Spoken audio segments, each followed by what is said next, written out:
Hello guys, আসসালামু আলাইকুম। কেমন আছেন? আশা করি আপনারা সবাই আল্লাহর রহমতে ভালো আছেন। আমিও আল্লাহর রহমতে অনেক ভালো আছি। তো তোমরা দেখতে পাচ্ছ আজকে আমাদের এখানে নিউ ইয়র্কে প্রচণ্ড স্নো পড়েছে, যার ফলে আমাদের এখানে পরিবেশ পুরা স্নোতে ঢেকে গেছে। তো আজকে এই আবহাওয়া উপলক্ষে আজকে আমরা একটা নতুন রেসিপি ঘরে বানাবো আমেরিকায়।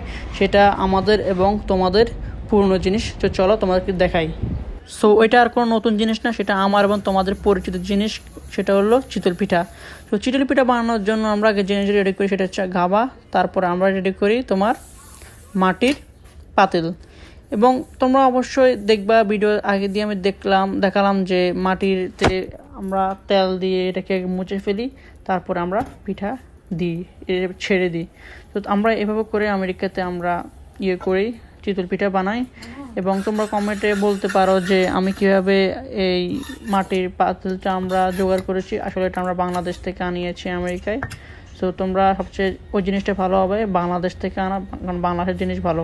তো এরপর আমি আমাদের কিচেনের জানালা খুলে দেখলাম এদিকে অনেক প্রচণ্ড স্নো পড়ছে। তোমরা দেখতে পাচ্ছ পুরো মনে হয় পুরো আইসক্রিমের মতো হয়ে গেলো, ভ্যানিলা আইসক্রিমের মতো। দেখতে পাচ্ছ সারা বাড়িঘর। তো দেখতে পাচ্ছ এখন আমাদের এখানে পিঠা তৈরি হয়ে গেছে।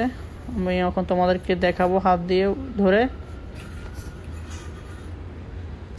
সো এটা যদিও বাংলাদেশের মতো ওরকম ফুলে না, সো যতটুকু হয়েছে ততটুকুতে আমরা খুব খুশি, আলহামদুলিল্লাহ।